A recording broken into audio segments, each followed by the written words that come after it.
Salut tout le monde, j'espère que vous allez bien. Aujourd'hui, je vais vous présenter mes deux fondations de Lasius Emarginatus qui sont donc en tube. Donc voici une de mes deux rennes Lasius Emarginatus que j'ai trouvée dans un jardin. Donc j'en ai capturé deux et elles ont déjà pondu donc de belles grosses grappes d'œufs et ça c'est vraiment cool car ça veut dire qu'il y aura bientôt des ouvrières. Voici une meilleure image. Donc là on voit la gyne avec son couvain à côté. Donc si vous savez pas ce que ça veut dire, le mot gyne en fait c'est reine simplement. Donc c'est les fourmis de nos jardins, ça sont un peu partout en France.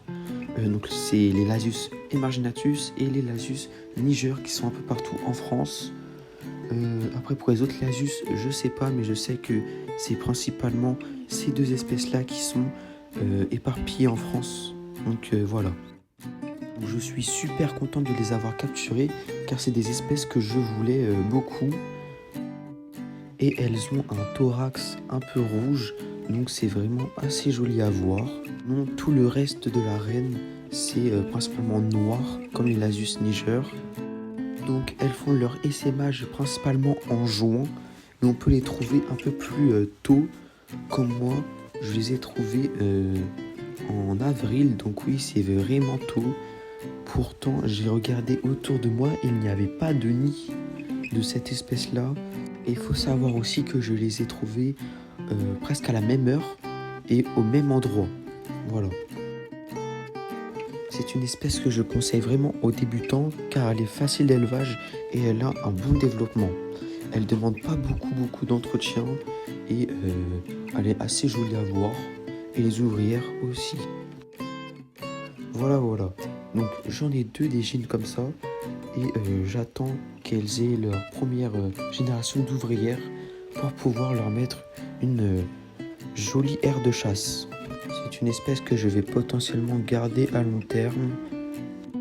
Alors je vais en garder qu'une seule des colonies parce que deux ça fait quand même assez beaucoup et ça prend pas mal de place.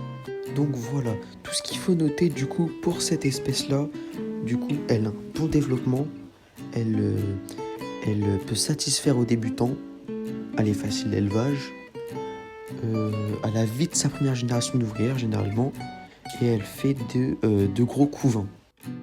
Après, au cours de son développement, il faudra prévoir pas mal de place car comme je vous ai dit, c'est une espèce qui se développe vraiment vite.